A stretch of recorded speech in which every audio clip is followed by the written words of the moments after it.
The RPG Cave's mana is fueled by patrons at patreon.com/YouMeCapri, and we want to say thank you to everyone for all of their support. And we want to thank all of our patrons, including our Capremium producers, Dallas Ford, Drew Agnew from the House of Mario podcast, Jace Baldridge from twitch.tv/Baca Ridge, Lee Navarro, the fearless leader of the Phoenix Overdrive Extra Life team, and Jonathan Brown. You can find him over at youtube.com/GamingPurpleMonkey. Our platinum producers, Brian Scott, Robbie Bobby Miller, and Trucker Sloth. And our gold members, Argo, Brennan Myers, Dallas Robbins, Emily O'Kelly, Heather Boney, James Johnson, Joel Brooks, Jose Jimenez, Mac Time, Benji Kong, Marcus O'Neill, RJ Kern, Dano, Skinny Matt, Mr. and Mrs. Nasty Boots, Fulia Fuji, and Xavier Reyes. Thank you so much for all of your support. Now, on with the show.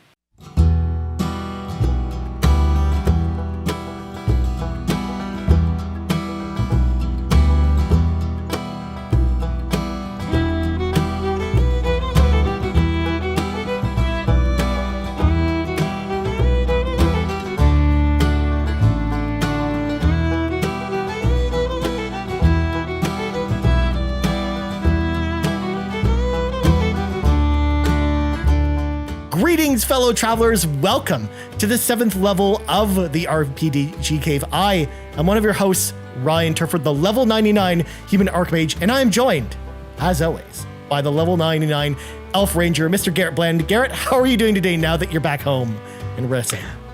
I'm doing fantastic, man. Well rested. I got, again, my second cup of coffee. I'm so glad I have my coffee again, ready to go, ready to talk some more RPGs. I'm doing very fantastic, Brian. Very nice, my friend. And I hope everyone had a safe and fun long weekend. I know, obviously, you're hearing this a week later, but I hope everyone had a good July 4th or Canada Day, if you're here in Canada. Of course, though, this is the RPG Cave, the RPG podcast where we talk about RPGs all the time, except for right now where we're talking about holidays. If you like what we do, of course, please consider subscribing to us over on your podcast service of choice or right here on YouTube. And if you're not subscribed to us on YouTube, just search for the RPG Cave on YouTube. We put out a weekly video version of the show. So if you want to see our beautiful and lovely faces, you can go check us out over on YouTube as well. Also, if you leave us a review on your podcast service of choice, like Apple Podcasts, we will actually read it on the show. Obviously, we're not going to read like 1-star reviews, but if you leave a 5-star review, we'll actually read that again. We don't have a 5-star review yet. We have a 5-star rating, though, Garret. I don't know if you knew this, but that's nice. No review, though. So, we can't even thank the person who left it because we don't know who it is. It could be anyone.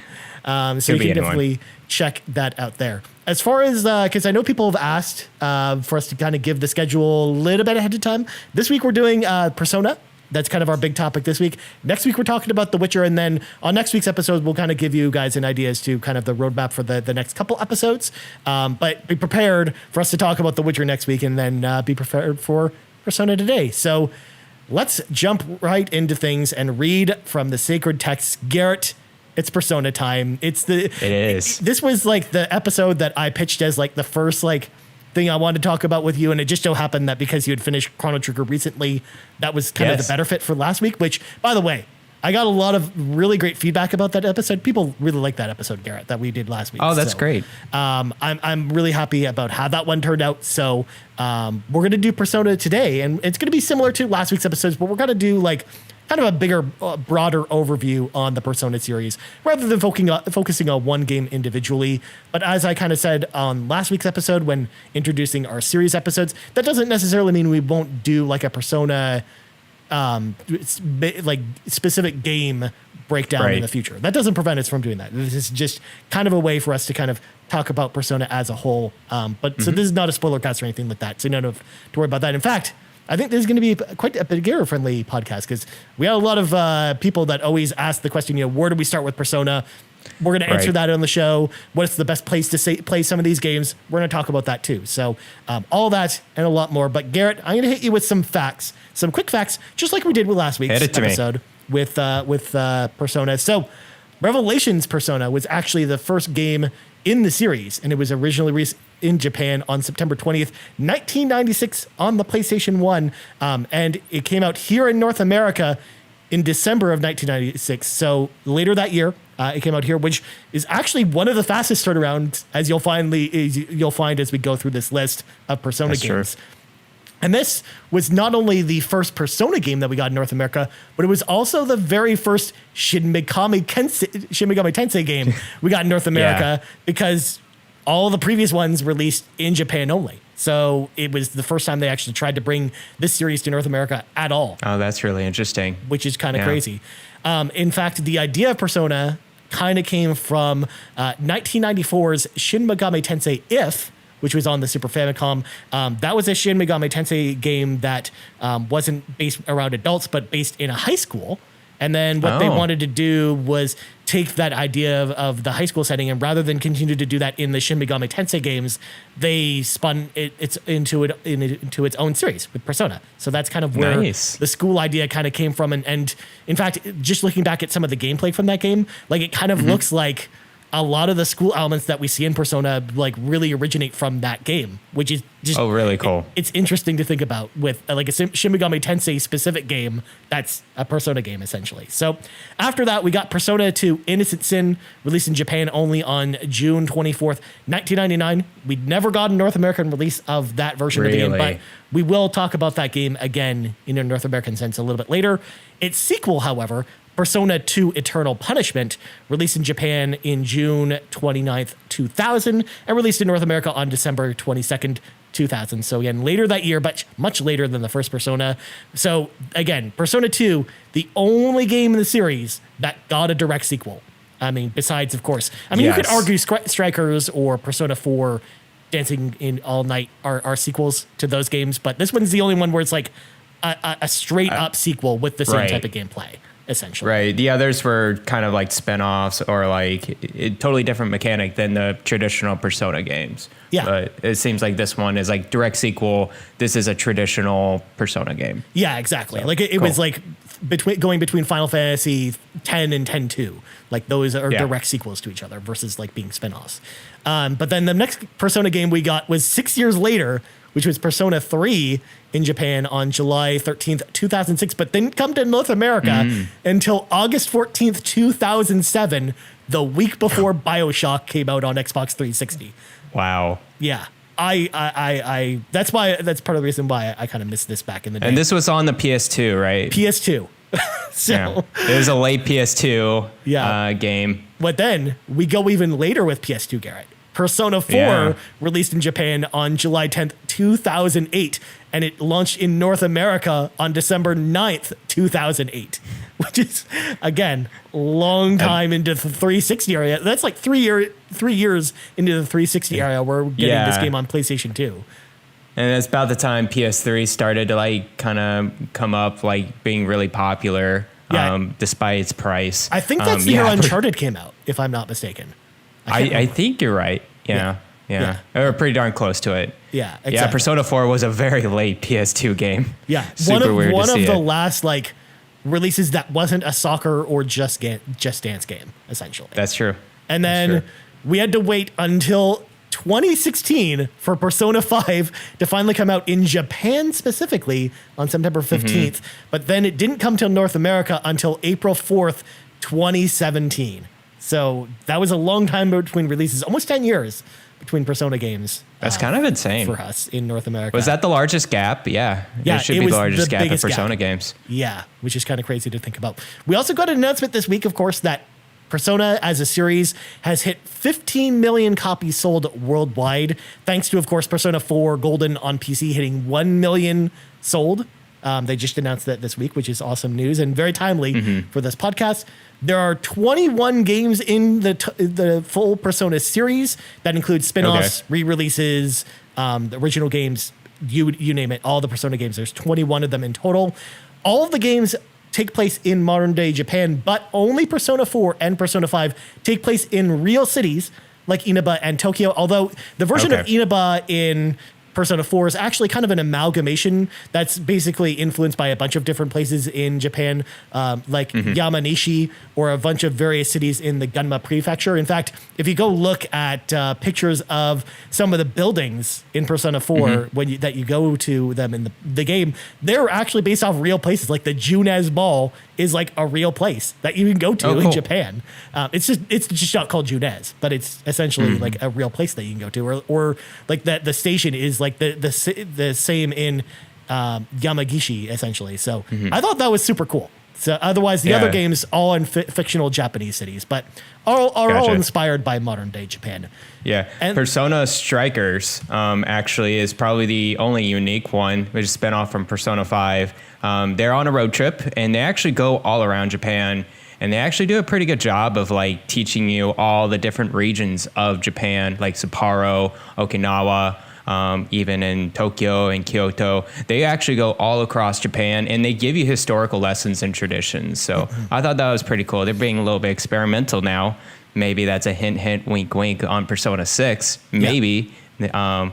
But yeah, it was really cool to see. Yeah, that's one of the things I really liked about that game was, especially because, again, I've been to Japan multiple times, and I really loved it, kind of exploring the countryside and seeing kind of going to some of the areas that I've been to in Japan in Strikers was just so cool. So there you go. So those are kind of the quick facts I brought to the table today as far as the Persona series. I've got some other ones that we'll talk about with some of our later topics. But Garrett, before we kind of get into some of the bigger, meatier discussions about Persona, obviously, again, a lot of people are kind of new to the series because, again, even though it's sold 15 million copies, in North America, I still feel that it's a smaller franchise, and people... It's pretty niche. Part of that is I think people just don't know where to start. So if someone was to ask you, Garrett, I'm new to Persona, where do I start with the series? Where would you recommend people start? And also, does that differ from where you started in the series? Yeah, so where I recommend to start the Persona series, they're all, as far as I can tell, they're standalone sets of characters in their own game between each of the sequels. And so what I personally recommend is actually probably the latest version of Persona 5, and it's Persona 5 Royal. I heard it's like much, so that is a refresh of the Persona 5 game. It's the same set of characters. They add in a new character and add more extra content on top of Persona 5. And I heard there's a lot of new quality of life improvements with it. There's a lot of things in Persona 5 that actually takes a lot of time. Like I think it was with Morgana, had a lot of conversations with you. There was certain things in the battle systems and mechanics that can be sped up in Persona 5 Royal. And I heard it's like the definitive edition now. So that's what I would recommend to go to if you want to start the Persona series, is Persona 5 Royal, but be warned. It is a longer game than Persona 5 because they do add an extra summer semester. They probably add another, I don't know, maybe 20 to 30 hours in this game. These games are not short at all. Just to make sure that you know that going into it, these are marathons, not sprints to get to the finish line. But yeah, that's where I recommend is Persona 5 Royal. Yeah. But where I started was actually on the Vita, Persona 4 Golden, back in 2014. And it was one of those games that I thought from the very beginning is like, oh, this is different from Pokemon, but it's an RPG.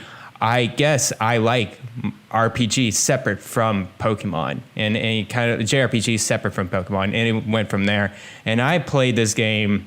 Let me tell you, Ryan, I played it during like the winter break in summer, like probably like 12 hours, like straight. Like I love this game so much. Just getting into it, getting into the characters, getting into the combat. I was like nearly obsessed with Persona 4 Golden and wrapped that up. So yeah, that's where I found my love for the Persona series. Very nice, my friend. Yeah, it was just, it's funny because I'd heard so many good things about Persona 4 Golden on Vita, and I picked it up when it came out, but then I never ended up playing it. It just sat on my Vita for years and years and years, because actually the first Persona game that I played was Persona 5. Like when it came out in 2017, like otherwise, like I never played the games before that because they came out at like weirdly unopportune times for me personally, especially because I was starting to get my feet wet doing content back then, like all the way back in the early 2010s, and especially with like when Persona 3 and 4 came out, when we were talking about that, like I wasn't playing PS2 games in 2007 or 2008. So like I wasn't going to really play those games when they came out. And likewise, I can't remember what came out around the same time that Golden came out on Vita, but I remember there being some game that came out that was like heavily occupying my time. So I didn't play it when I bought it. And then I had kind of just put it in the back of my mind and forgot about it. And it wasn't until after I played Persona 5 in 2017 that I really decided, okay, maybe I'll go back and play Persona 4. And that's kind of where I fell in love with the series, because I'd loved Persona 5 so much that it really inspired me to play the rest of the series. But I was kind of like, even when Persona 5 came out, I didn't play it right away either. Like I kind of picked it up at launch because I'd found a copy of the limited edition in stores. So I was like, oh, I'll just randomly like pick it up one day because I just randomly saw one on the shelf. But I knew that we were going to want to have someone on our outlet because I was doing another podcast at the time, and we wanted to do it we wanted to make sure someone could talk about it for Game of the Year. So I was the one we basically picked to talk about Persona 5. So it actually inspired me to sit down, spend time with it, and play it. And yeah, it's a whole 100-hour journey, but it was well worth it because I love that. It's very well worth it. And to your point about Persona 5 Royal, I went back and did it again for Persona 5 Royal, and that game's 130 hours. Because it's about 30 hours of extra content with the extra chapter that you go through.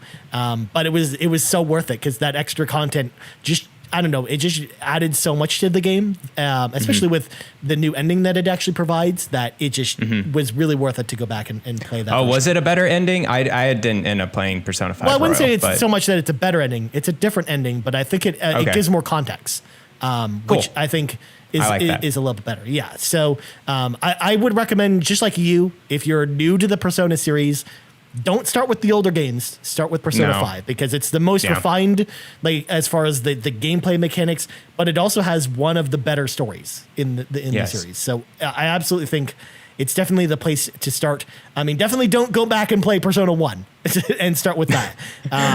Regardless definitely of what not. you play it on. But because that one's like a lot harder to go back to. So yeah, same with you. I would say Persona 5 is where to start with. But the other thing I thought about when kind of thinking about Persona series beyond that, of course, these games aren't connected at all. So you can kind of play them in any order you want, except for Persona 1 and 2. They're actually connected together because they have like, they don't have the same characters across each game, but the stories really intersect in a way that the other games don't. So those games, if you're going to play them at all, you should play them in chronological order, essentially. So the thing that I was thinking about with this was, obviously there's a ton of re-releases for Persona. So what games where should people start with a specific specific games in the mainline series? So for example, with Persona 1, should I play it on the PlayStation 1 or should I play it on the PlayStation Portable? And the answer to that, for example, would be always play the remake of Persona on the PlayStation Portable because they added a ton of quality of life features. They really improved the story because the localization was not great on the original version of the game. They tightened up the combat and everything else. So for that game, I would say play that version. And then as far as Persona 2, if you want to play that, you really only have one option because as I alluded to, the original Persona 2 Innocent Sin, we only got one North American release for that. It wasn't on the PlayStation 1. It was on the PSP with the remake. Okay. So they did a remake of Persona 2, but on the PSP. But the sequel, Persona 2 Eternal Punishment, got a remake on PSP as well, but that remake never came out in North America. It never got an English translation. Weird. So you can only play Persona 2 Eternal Punishment on PlayStation 1 in North America. That's so weird. I don't understand why they did that, but Atlus has weird decisions when releasing and localizing in North America. As you could tell with Persona 5, we keep barging on them about porting it to Switch because I don't know, they would sell a ton of Persona 5 on Switch, but they just decide not to. And I'm like, okay, whatever. It's because it would make too much sense, Garrett. It would print money. It would make and too they much don't want sense. that. They don't want to make That's money, true. Garrett. That's not what Sega is all about. So yeah, of course, if you got so if you want to play Persona 2, those are your two options, and really that's it. You really don't have much else available to you. As far as Persona 3, because I know that you haven't really played Persona 3 either, Garrett. There's two really good versions of Persona 3. First of all, I would say not to play the base game. I would either play Persona 3 FES, which was the PlayStation 2 like Royal/Golden-esque version of Persona 3, where they added a bunch of extra content to the game, as well as some really awesome animated cutscenes that I actually love. So there's that version, or there's the PSP version, which is a different version of the game because it doesn't take place in third person like the traditional Persona games that we know now. It's a top down, like you basically go to like a top down map and basically select where you want to go. And that basically plays as a visual novel, which is Interesting. bizarre. To think That's about. very weird take of Especially it. with like, when you consider the other Persona games, like it's so different from the other Persona games. So, and not only that, but they took out all the cutscenes for the PSP version except for the intro cutscene. So, for Persona 3, Interesting.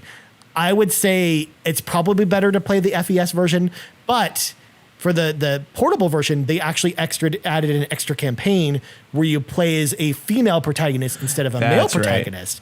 And the female protagonist has a completely different story that you go through, essentially, or so it's totally different from each other. So yeah, I mean, for Persona 3, it's a little bit tricky, but I would say the FES version, but you should play the portable version too, if just for the female campaign after you finish Persona 3 somewhere else. And of course, Persona 4. Sorry, go ahead. I'm just one question. The FES version, is it only on PS2? It's on PS3 as a backwards compatible game as well.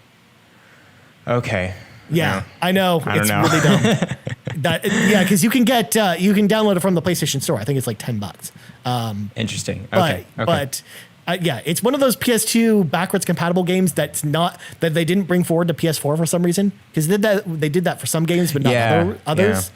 And Persona just didn't make the cut for some reason. So that's really the only place to play it is either PS2 or PS3. And then Persona 4, Garrett, obviously, we both say Golden, I think, for that one, right? So Yeah. yeah. I mean, as Golden someone, on Vita. the funny part, And PC now. that's true.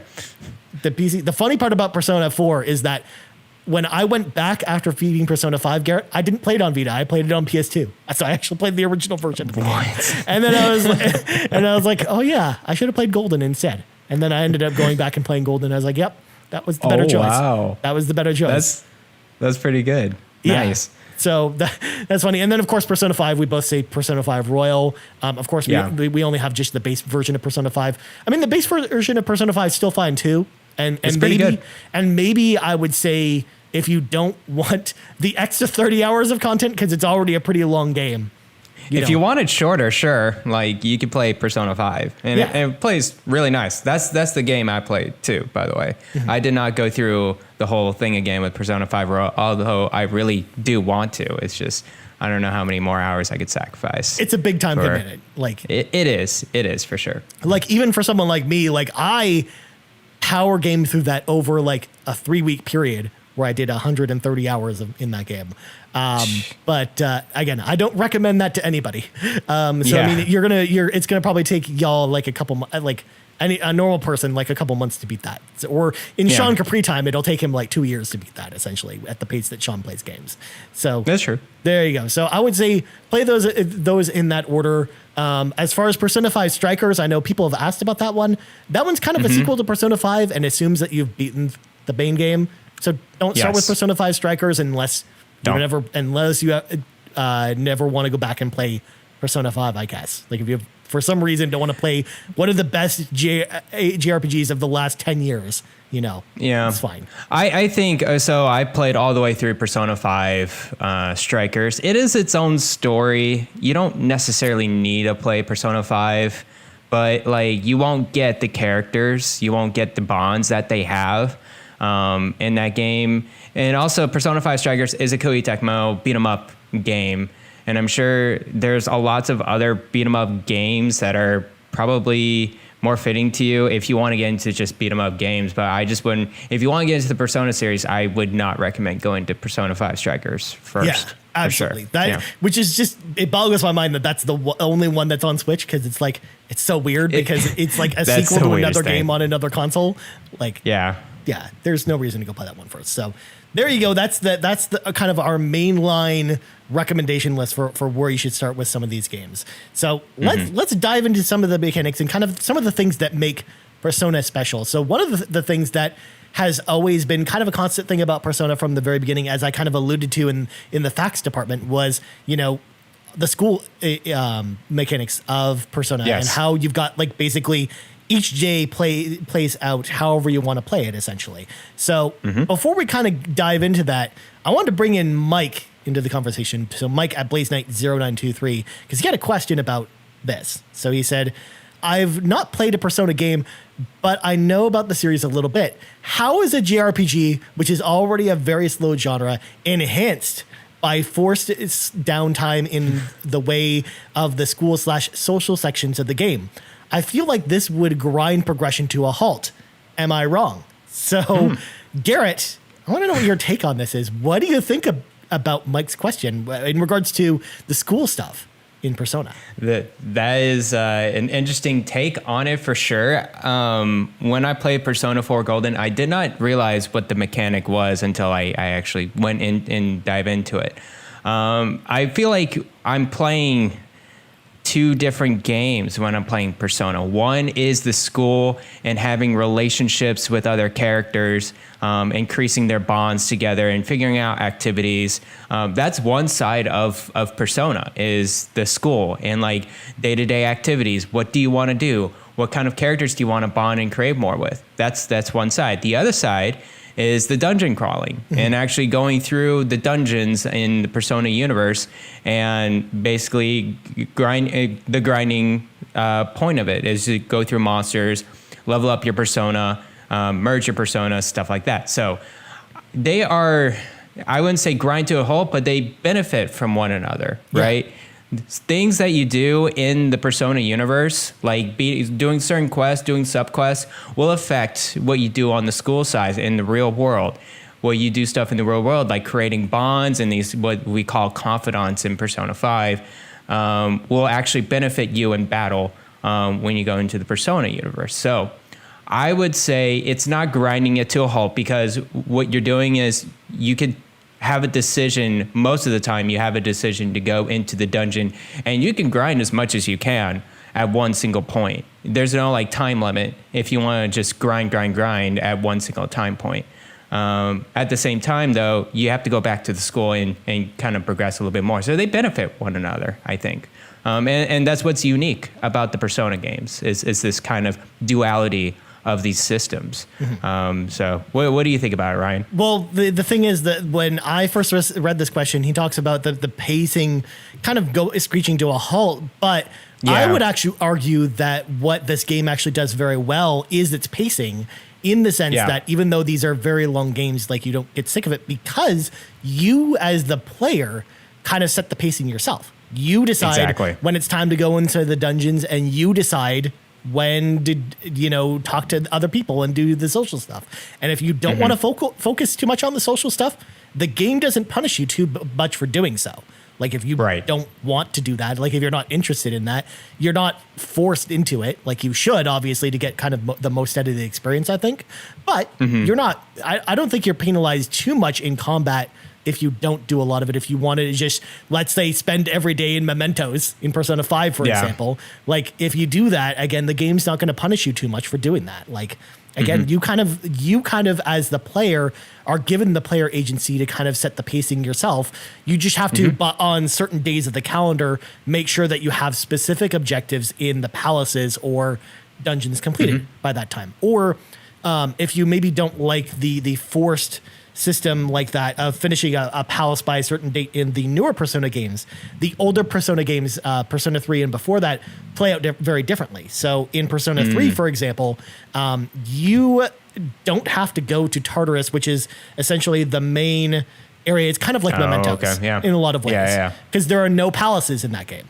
That you don't go to palaces in Persona 3 at all. What happens is you can go to Tartarus each night to level up your characters because every time the first full moon of every month happens, you fight a big boss, essentially. You need to make sure you're prepared for that boss.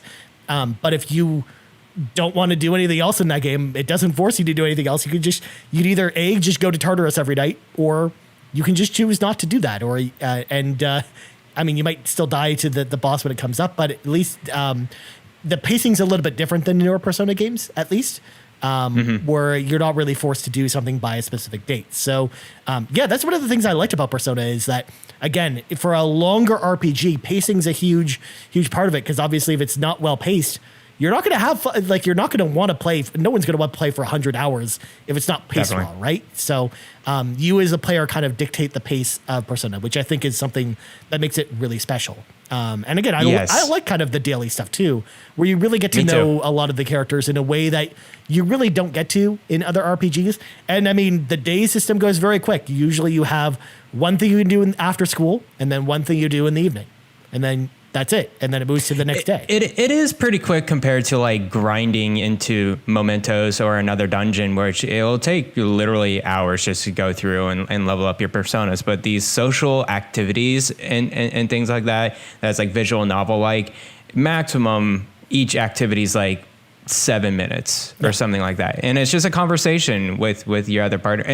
And that really brings out what Persona is. And it actually brings a lot of life to the Persona games, other than just being a everyday kind of going into the dungeon and leveling up your stuff. So I think it's really cool. Yeah, exactly. And yeah, I love learning. That's one of the things I love about Persona 2. I love learning about all the other characters in the high school, especially as someone who is a big fan of anime. And I watch a lot of high school anime. I'm not going to lie about that. I'm a bit of a weeb, but that's okay. That's just who I am. I embrace that. And so of course I'm going to be interested in learning about all these Japanese high school kids and the coming and goings and kind of, learning about their lives and, because each one of them, like each one of your social links or confidants or whatever you want to call them, depending on what game you're playing, has their own backstory and even like their own little quest line that you kind of figure out and kind of have to help them with. So I've always liked that about that too, and kind of learning about kind of the odd characters, because some of them are like some of the most interesting characters in the game that you'll actually experience. So I really like that. And again, going back to the older Persona games, the social link system actually came in Persona 3. So before that, you actually in Persona 1 and 2, you can talk to them like any RPG, but you're not really, learning too much about them. You're not going on these long quests. So I think it was actually one of the better features that they added in Persona 3, I think, was the ability to do this, to the ability to, level, kind of give your characters' personas like these like extra stats, while also kind of talking to other people and kind of learning more about them. So all that stuff is really, really, really cool. But besides that, the other mechanics that I wanted to go over have to do more with the combat. So as you're playing Persona, it's a lot like another game, Pokemon, in the sense that even though your main character is doing battle in a turn-based fashion, you can also summon different personas. Because the main character in every Persona game can summon multiple personas, but then your other party members will only have one persona tied to them, essentially. And I really like that aspect of the game, and basically how it gives you the ability to kind of mix and match your different personas together, as well as your ability to switch them on the fly.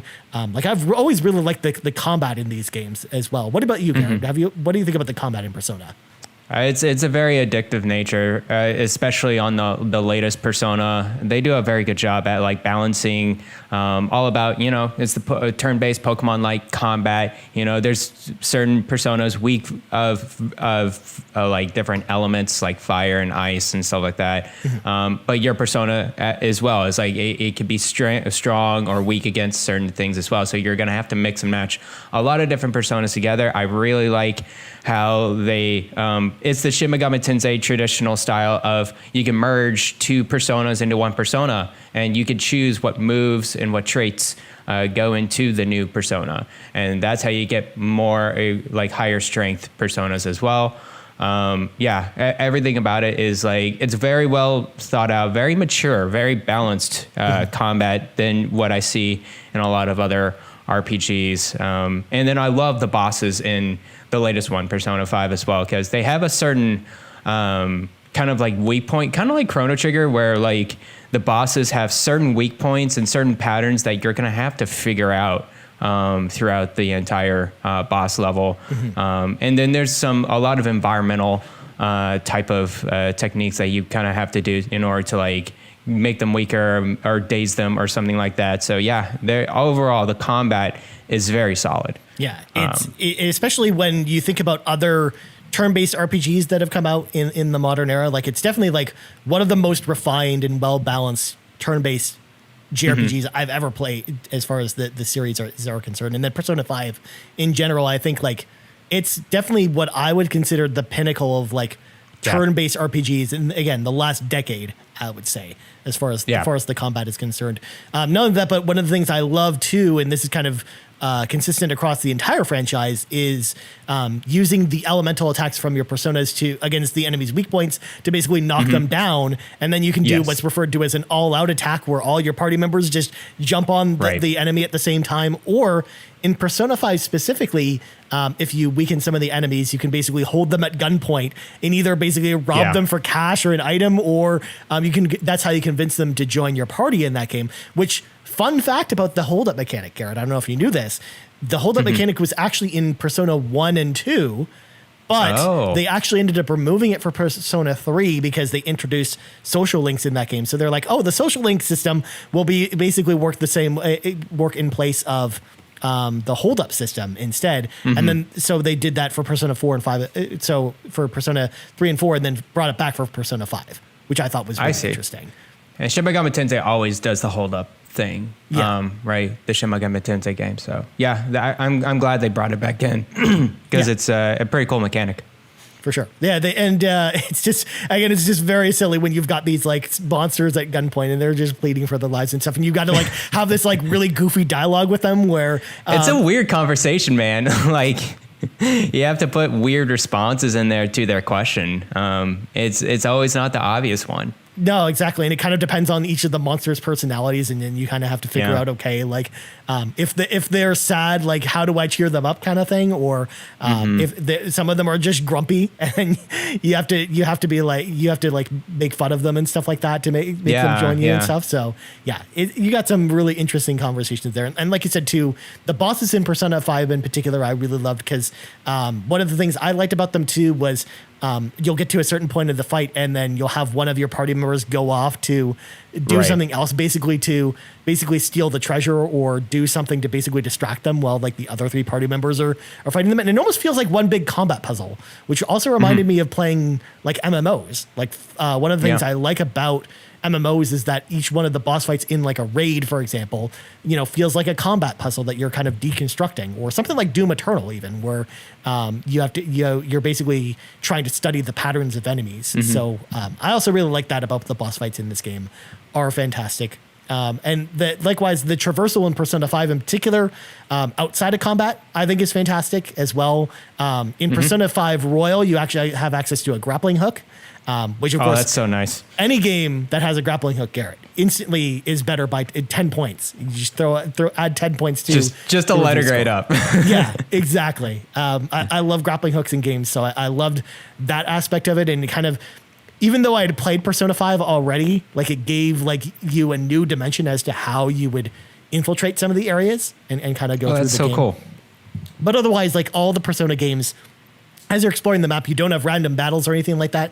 You see the enemies in the environment, and you can actually get advantage on the enemies by walking up and hitting them first before starting combat. Yes. Basically to actually surprise them, which I think is always cool because we didn't really see that too often in a lot of other games that had enemies. We don't on the see open it map. too much. No. Yeah. There's a couple other series that do that. But again, like, for example, we just talked about Chrono Trigger last week. Like, Chrono Trigger is a game where you walk up to enemies on the open world too, like this, but you can't like startle them or hit them to like start the battle with the battle in your advantage, for example.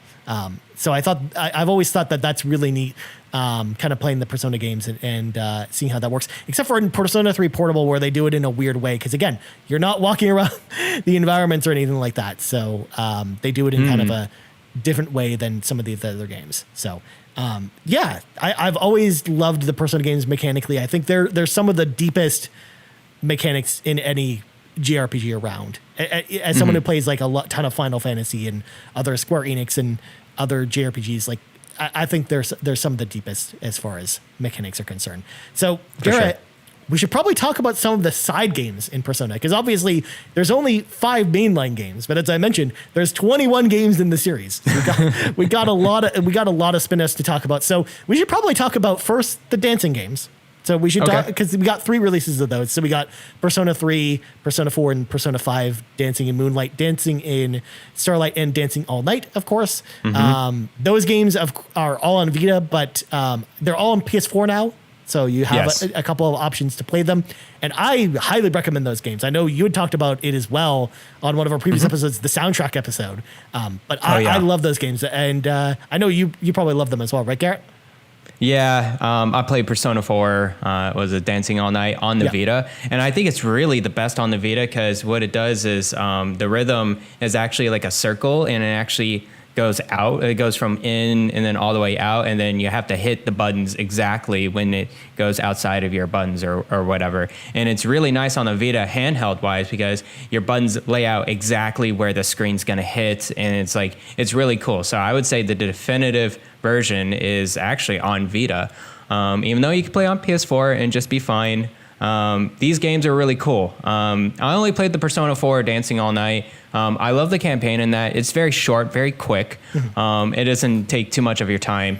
And I did get the platinum. It's an easy platinum trophy, I think. And I think the others are too. They are, So yeah, I really, really enjoyed these rhythm games for sure. Yeah, and as someone who loves rhythm games, like with like stuff like Rock Band, Guitar Hero, and stuff like that, like I really love playing through these games, because Persona has always had a long history of amazing music throughout the entire series. They have fantastic songs, and having them on display here with some really cool remixes of the songs, because they bring some of the songs that are just the straight up songs from the original games, but then they also do remixes with some other artists and stuff like that. I think they've all been awesome. And like you said, the platinum I think is super easy for all 3 games, because I played all 3, loved them. I will say though, the story is kind of lacking for Persona 3 and 5s, just because they didn't really do the same thing that they did with Persona 4, where Persona 4 Dancing All Night was meant to be kind of like a canonical sequel to Persona 4 in the same way that Strikers is. But it's just a very different type of story, because it's all about music. But at the same time, it's telling you what happened to all those characters that we know and loved from Persona 4 after that story's over, which I thought that was super cool when I played that. Like, I love the idea of that. Whereas we really didn't get a sense from that in Persona 3 and 5, because those games take place in the middle of the game, like almost like right before the final boss, essentially. It's kind of where those games take place. That's kind of true. Yeah. So they basically take place in a dream, essentially. So for the most part, they don't really... They're fine. They're non-canonical. They exist. But again, they're well worth playing for the music. And like Garrett said, I think the Vita is probably the best place to play all 3 of the games, because of the way that the gameplay is kind of set up for them. But I still think they're fine on PlayStation 4, because I have them there. They play fine there. But obviously, if you've got a Vita, definitely check them out there. But then... They go on sale so much, too, by the way. Yeah, that's true. In fact... So just wait for a sale. Yeah. And especially, again, if you're going to pick it up on PS4, there's just one bundle that has all 3 games in it that is actually goes on sale a lot. So you can check it out there. But we should probably quickly touch on the Persona Q games as well, Garrett. I don't know if you ever checked these out. These were on 3DS. These are dope, man. We got 2 of them. I love them. And they're actually different from the other games, because they're first-person role-playing games that actually tie together characters from multiple Persona games together. So Persona Q, the first one, has the cast from Persona 3 and 4. And then in Persona Q2, it's the same, but then they also brought in the cast of Persona 5 as well, which was really awesome. But I never checked these games out. I have them, Garrett, because I wanted to play them for the longest time, but I just haven't had time to get to them yet. But it sounds like you've played them, right? I played a handful of hours on both Persona Q and Q2. They're super dope. Have you ever played the Etrian Odyssey series at all? No, I haven't. Ryan? Okay, so these are basically in line with those types of games on 3DS. Basically, it's just a dungeon crawler. You go from square to square, first person wise, and like you have to draw out on the 3DS the map itself. Like if there's a wall, you have to make sure you draw a wall there, and like you actually draw your own map as you progress through the dungeon in each floor. And it's a really cool way of playing a game, and it fits really well with the Persona series. It is actually kind of a cool story. All the characters interact with them so much, and like a lot of dialogue is involved. There's actually certain points where Persona 4 characters meet up with Persona 5 characters, and then Persona 5 characters meet up with Persona 3, and so on and so forth. So there's a lot of back and forth in these games. So there was lots of love going into these series, and it's just a creative way to go into the Persona universe as well if you have it. If you have a 3DS. So yeah, I really enjoyed them for what I played. For sure. And I will say for folks that are maybe interested in checking those games out, they're becoming increasingly hard to find physically. So if you do want to if you can't find a physical copy anywhere, at least they're available digitally, because I know the price is getting up there. Like 3DS games just are out of control at the moment. Like I didn't realize, because I have the Persona Q2 special edition that comes with the plushie and stuff. I didn't realize that's $165 on the market right now. Is that on box or sealed? That's just unboxed, complete in box. Oh, wow. Yeah, no, okay. And brand new one's like well over $250. Wow. Yeah. I did a pretty good job then keeping them. Yeah, I wasn't expecting it to skyrocket like that. So yeah, obviously if you want to play them on 3DS, because I know they're kind of getting hard to come by, they're available digitally. So if you can't find them anywhere, maybe go that route. Not only that, but I know Persona Q, the first one, had some weird issues in some 3DSs with some versions of the cart were like defective around that time period. Wow. So just be careful with that one in particular if you pick that one up physically. And the last set of side games that I wanted to touch on, and Garrett, I don't think you've played these games at all. The Persona Arena games, the fighting games. No. Okay, so I could talk about them a bit. So they're of course developed by Arc System Works, who develops Blaze Blue, Guilty Gear, Dragon Ball Fighters. That's kind of what they're known for. And they're really fun, like 2D fighting games, like very similar to something you'd get like Street Fighter, but like way faster. And I really love the Persona 4 Arena games. It basically ties together the characters from Persona 4 and 3 again, like Persona Q does. But then it adds a whole bunch of new characters to the story. And each one of them has their own original story, and both the games tie into each other in a really awesome and neat way. You can play Persona 4 Arena, the first one, on Xbox Series X, because it's actually a backwards compatible Xbox One game. Otherwise, if you want to play Persona 4 Arena Ultimax, which is the sequel, you do have to have a 360 for it, or you can pick it up on PS3 as well. But if you're a fighting game fan, I think you're going to really dig those games. Also, I didn't include it on the count, but the Persona characters are also in Blaze Blue Cross Tag Battle, which is $5 on the Switch eShop right now, which I thought is hilarious. A hilarious point to bring up here, which is also a really fantastic fighting game, but also has a bunch of characters from other franchises like Ruby, Senran and Kagura, and a bunch of other stuff. So I would check that game out as well if you're a fighting game fan, if you haven't checked that out as well. So to kind of round out our conversation with Persona, I want to ask one question, Garrett. What is your favorite Persona game of all the games? Oh, yeah. So, okay. So I've only played, is Persona 4 Golden, Persona 5, and then the side stuff, Persona 4 Dancing All Night, and then Persona 5 Strikers. I want to play more. I want to play the Persona 3 as well. I don't know about 2 and 1. I heard those were just older games that are really hard to trudge through. So I may just hold off on it just for a little bit. But my first gut reaction, even though Persona 5 is like gameplay wise is the better game, I tend to favor Persona 4 Golden, just because of the characters in that game are one of a kind. Their interactions with each other is very unique. I felt like Persona 5 was kind of a little repetitive with the different types of characters that they have. It didn't feel as I don't know, like much personality, even though they do. Don't get me wrong. It's just I don't know how I just relate Persona 4 Golden just a little bit more. They have a little bit more wacky personalities. I like the cool little bit of interactions that they have. Other than the gameplay, which I know Persona 5 is better, I really tend to favor Persona 4 Golden just a little bit more. Very nice, my friend. And for the same points you kind of brought up, I'm actually going to say Persona 3 FES is actually my favorite Persona game for similar reasons, because I think that the cast is kind of a one of a kind, and I love kind of their interactions with each other. I mean, one of your main characters is a dog that can summon a Persona, which is awesome. So I mean, you don't see that in many other games. So I love that aspect of it. My only critique of that game is you can't control your other characters in combat. That's weird.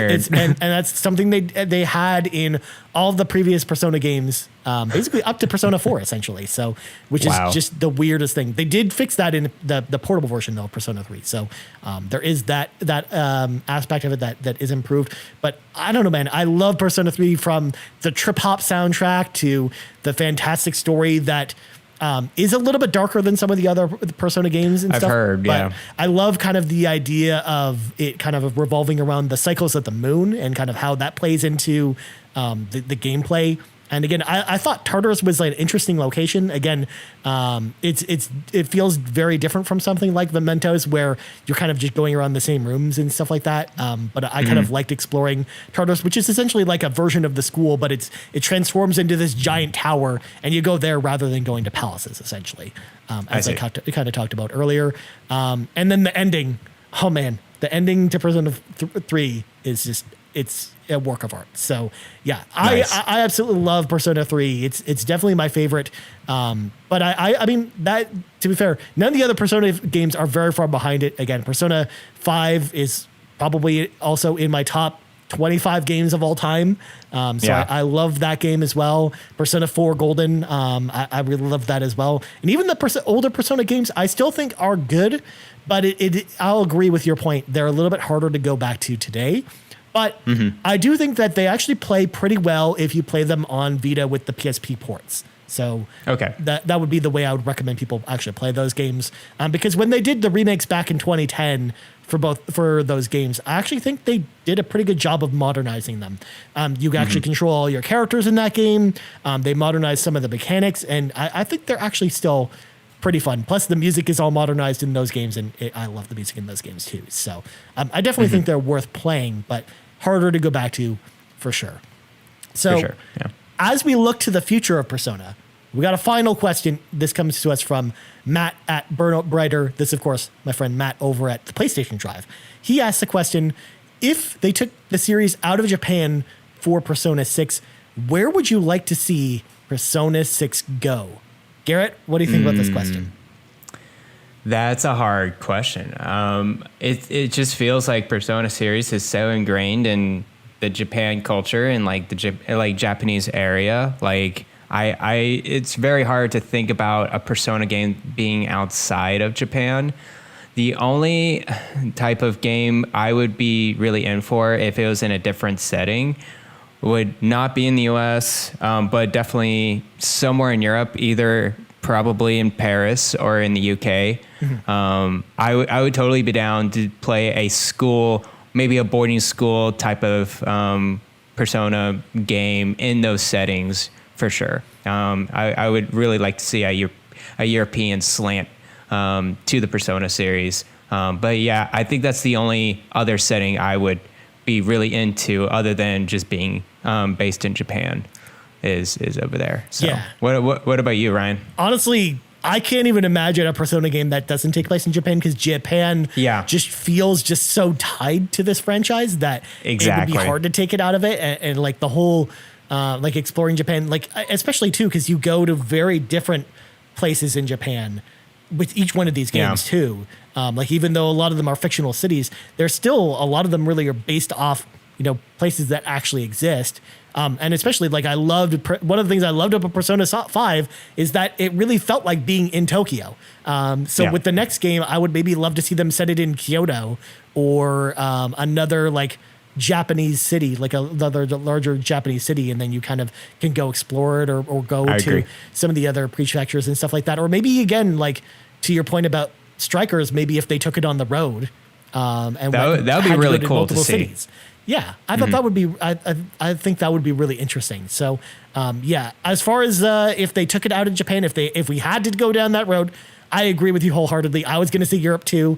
Like maybe if they like other places that you didn't mention, maybe if they went to like Stockholm and like Sweden or something, or if they went to like London in the UK or Berlin. I think those would be interesting places Vienna, too. yeah. But also, I don't know if they would put the same level of, I don't know if it would feel like the same level of quality would go into the location building if they did send it outside of Japan. Because I think there's a lot of heart that's poured into, the developers living in Japan and kind of knowing that place so well. And that really comes off in the game when you play it. So I definitely think that plays a lot into it. But as far as where the Persona series is going to go with 6, I'm just really interested to see what they do next with the series, to be honest, because each game has a different flavor to it and kind of a different theme. Because again, this last one was kind of breaking free of your chains and kind of getting yourself out of the mental prison you kind of have yourself in.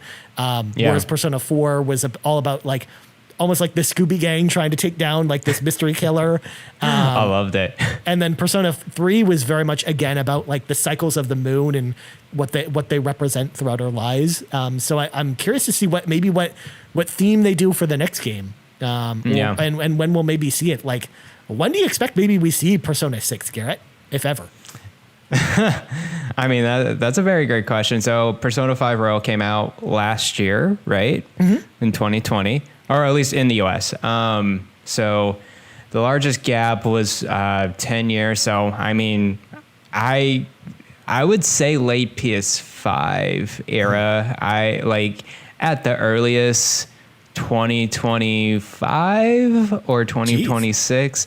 I'm just thinking of their gaps. Like they're pretty big, especially, they developed Catherine in between Persona 4 and Persona 5. So I could see them doing another type of Catherine or another game in between Persona 5 and Persona 6. They definitely like to take their time now with that series more than ever. What I would really like to see from them now is to kind of refresh the series a little bit, make them a little bit more popular, like get Persona 1 and 2 a little, like remake them and put them on Switch and PS5 and Xbox. Do a Persona 3, Persona 4 combo pack. Do a Persona 5 Royal version on Switch. Like, get these games on platforms that people would really actually be into, and get those quality of life type of mechanics into those games, and see if you can make it popular. Because I think JRPGs now more than ever are really popular, especially with you see Dragon Quest and the Tales series being a little bit more modernized. You see Scarlet Nexus being a huge hit right now, especially with Xbox. So yeah, I just want to see the same thing from Atlas, the same response with the Persona series is, wait out with Persona 6 and get a large crowd with the existing Persona series. Yeah, like again, it still boggles my mind that those games are on other systems. So yeah, I mean, as much as I wish we were getting Persona 6 sooner, and I wish we could tell people that we're getting it sooner, you're probably right. It's probably 2025, 2026. Like this, at the same time, we're probably going to see Grand Theft Auto again. Is probably when we're going to see Persona again. So. Yeah, I am really hopeful for the next game, and I'm just more interested to see what they'll do with it. But yeah, like the other Persona games, like get them out in other places. I mean, especially because like the Vita store is going to close down eventually. So like Persona 4 Golden will essentially be only a PC exclusive, I guess, at that point, or you won't be able to go back and play Persona 1 and 2 in like a meaningful way again. So yeah, I think that I think those games need to come to other platforms as well. I agree with that. Hold on, before we wrap it up, we got to mention one thing about Persona, and we just didn't touch on it, and I think Sean would be shunning us if we didn't. What about the waifus? Okay, we got to talk about the romancing options. I want to, Ryan, which waifus are the best of the games you play? Persona 3, 4, and 5. And why? Go. Okay, so Persona 3 because I kind of bounced between a couple characters like that. That was a harder choice in Persona 3 in particular because I don't think there really is a top choice, but I went with the one character that you really couldn't romance, but you could kind of romance, which is this robotic female character. Oh, the robot, yeah. Yeah, that's who I went with in that game. Again, she's not an actual romance option, but she's like a pseudo one if you follow a specific line of questing in that game. Otherwise, I chose Fuka, who's the girl with the short hair. It's kind of who I picked for that one. Persona 4, believe it or not, and this is an unpopular choice. I went with Rise as my wife. Interesting. In that game. I don't know. When I finally learned more about her, I was like, she's a really interesting character. I actually really like Rise a lot. So I actually romanced her in the original Persona 4. And then with Golden, I don't even remember who I romanced in that version. Because again, it didn't matter. It was kind of a blur when I played it. So there's that. And then Persona 5, I had different waifus for the different versions. So of course, for base Persona 5, again, unpopular choice. I went with Haru as my choice. That is a very weird choice. That's a late in the game type of waifu, but okay. Yeah, again, it's similar to the story I told about Rise though, where I thought like she was a character I wasn't really interested in, but as I was doing kind of her social link and learning more about her, I was like, oh, she's actually like super interesting. So like, nice. I really liked romancing her. And then when I played Royal, I went with the new character Kasumi because again, I thought she was actually really cool. And a good addition. Actually, I think she's probably my top choice if I had to pick between all the games. Just for the Persona 5 games, I should say. It's probably Kasumi. So those are kind of nice. Those are my choices for Persona 5 for Persona characters. My top waifu though is Aigis from Persona 3 though. I just have to throw it out there. She's adorable. But what about you, Garrett? Now the shoe's on the other foot and we can start booing you. Exactly. For Persona 4 Golden, I choose Yukiko. She is the smarty pants school kind of gal, and I was always interested in that personality, so I went with Yukiko. Very nice, very shy as well, but very composed. And she has a lot of deeper layers than what she seems to be as well. So yeah, I definitely went with Yukiko with Persona 4 Golden. And then with Persona 5, I went with a similar personality, as you can tell, with Makoto. Always the school class president, but she's very smart, very clever. But she can also be very independent. She was a very cool character to cover. But for Persona 5 Royal, I'll definitely want to try out the new character and see what her personality is like. And see if romancing is a good option over there as well. But yeah, those were my two choices for waifus. So before we go today, we got two other non-Persona related questions. So we're going to start with Hoppel, and he asks, what RPG are you most excited about for in the future? Mine is Sea of Stars, which comes out in 2022, which was supported for a Kickstarter. Sea of Stars is actually the newest game from Sabotage Studio, who was actually the makers of The Messenger. But they're basically doing a turn-based RPG instead of, a ninja 2D action platforming game, which I'm actually very excited about that game too as well, Hoppel. So as far as RPGs that aren't coming out this year, I mean, it's a boring answer, but I'm going to say Final Fantasy 16. It's a game that from the second I saw that trailer and I learned that a lot of the Final Fantasy 14 team is working on Final Fantasy 16, which I think I've said it before and I'll say it again on the show. Final Fantasy 14 has probably one of the best stories in any RPG of the last 10 years. So knowing that a lot of that team is moving on to Final Fantasy 16, but while also working on Final Fantasy 14, gets me so much more excited about that game. So I'm really excited to see what they do with Final Fantasy 16. And that's probably my answer as far as games beyond this year that we know about. Obviously, I could say Persona 6 as well, but we don't know anything about that game. It'll come out at some point. But as far as the new future, obviously, Final Fantasy 14 Endwalker, Tales of Arise, Monster Hunter Stories. Those are some of the games I'm looking forward to. What about you, Garrett? All right, I'm gonna pull it out. It's Sean's favorite game as well, but the most excited RPG is Project Triangle Strategy. Let's go! It's happening. It's happening. The triangle is happening. That's gonna be the actual name, and I'm gonna laugh so hard. I played the demo for that on Switch, it's a very solid tactical RPG that I love. So I'm very excited to see probably a new demo that's going to come out right before the game comes out sometime next year, developed by Square Enix. Yeah, very, very excited for that game. Yeah, really cool. After the last Direct, they did confirm it's coming early 2022, according to the press kind of image thing that they put out afterwards, which gets me very excited. And yeah, really cool art style and everything. So very excited for that. Also very excited for Pokemon. I'm ready to just dive back into a classic Pokemon game. What was the last one that came out? Sword and Shield. That did not do. It did not move the needle at all for me. With Diamond and Pearl, I grew up on those games, so I can't wait to go back into it and play so much of that. That Shin Megami Tensei 5 is a big one I'm looking forward to as well, and they're like a week apart from each other, so I just have no life later this year. But this month it's very exciting too, because we got Monster Hunter Stories 2, as you said, and also Neo: The World Ends With You. I don't know if you've played the World Ends With You series before, or the game. It was a really cool demo. I really enjoyed what I played on the Switch. The demo is also out on PS4. It's very cool, punk rocky art style. It reminds me of the early to mid 2000 grunge like type of, or it's kind of borderline goth type of music and personality. I really enjoyed what I played of it, so I'll for sure get that day one as well. Yeah, that's one of the demos that I've been meaning to get to, because I wanted to play the Monster Hunter one right away because I knew the game was coming out essentially at the end of this week, or I guess it's out now by the time people are listening to this. That's true.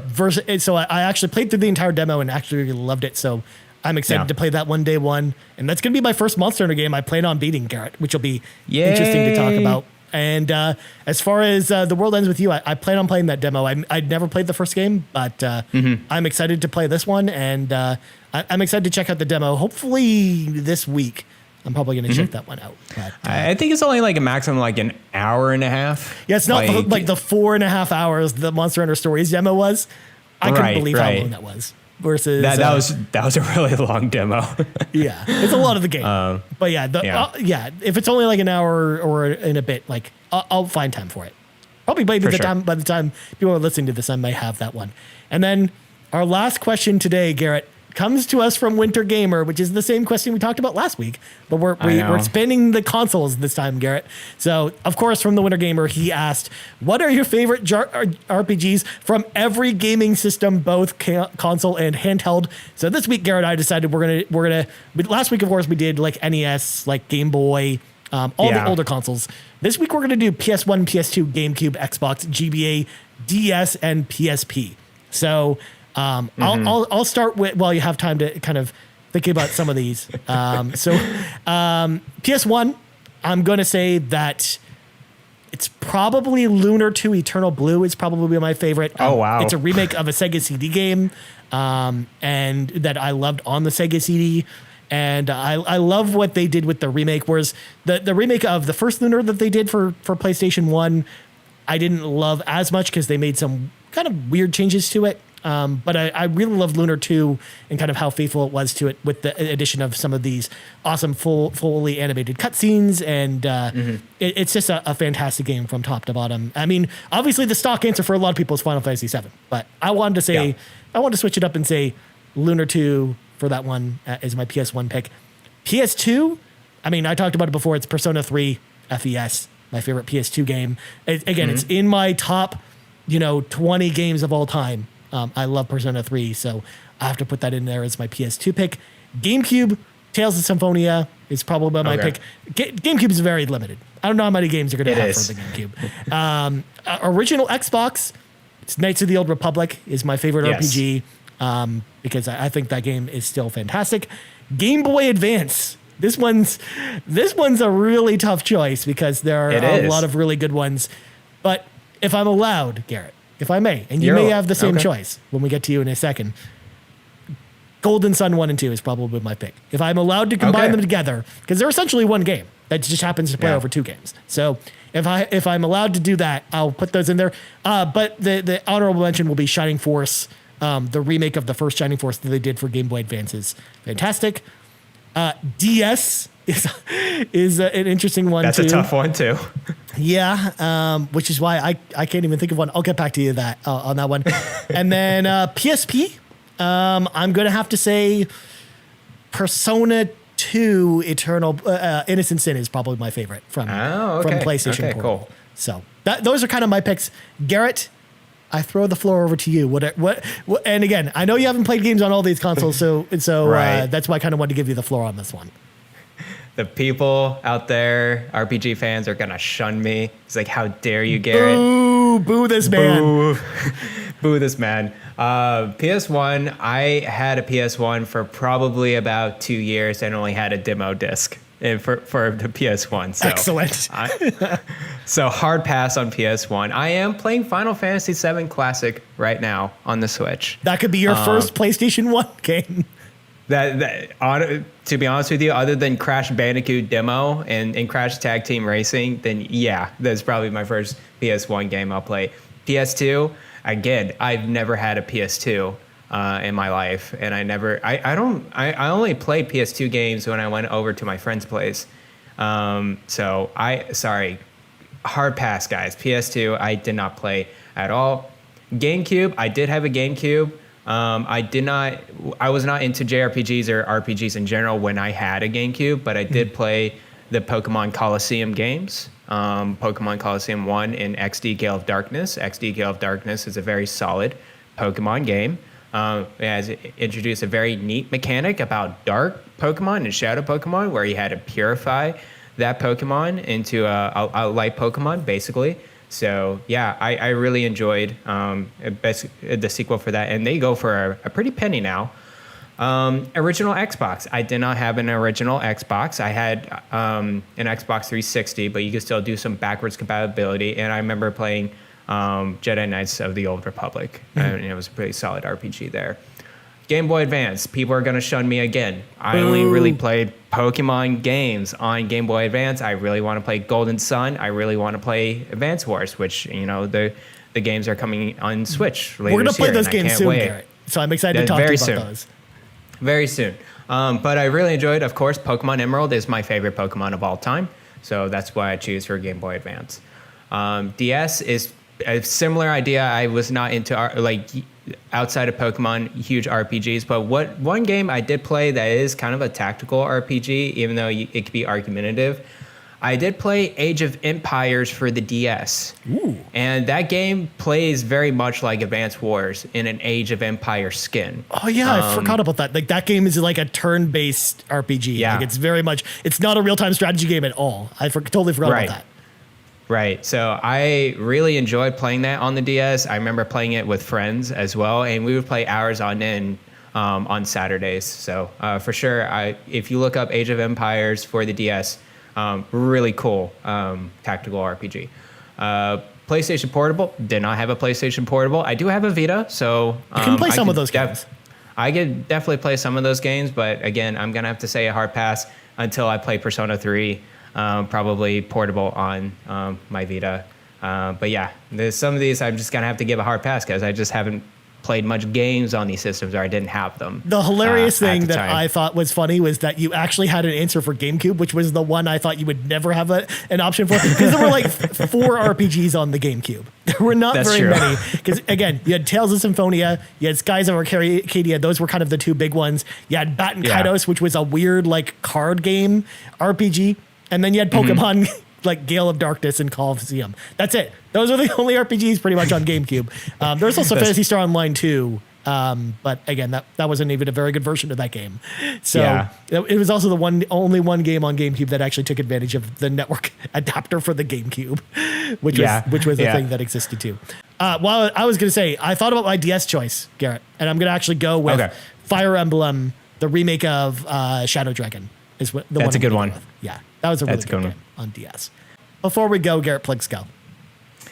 You can follow me on Twitter at Bland Explosion, and follow me on Twitch whenever I stream, if ever, twitch.tv/Bland Explosion. I'm also on Nintendo Shack and Game Tech over the Play Some Video Games Podcast Network. You can support them at patreon.com/PSVG. And that's pretty much it. Very nice, my friend. As for me, you can find me on Twitter at Ryan Turford. You also find this podcast on Twitter at The RPG Cave. We're also on YouTube. Just search for The RPG Cave on there. As well as you can find us on podcast services around the globe. And last but not least, if you want to throw a little tip in the old tip jar, patreon.com/Yumi Capri. You get this show early, as well as early access to all of our shows, as well as some exclusive content over there. So for Garrett Bland, I'm Ryan Turford. This has been the 7th level of The RPG Cave, and we're out. Bye-bye.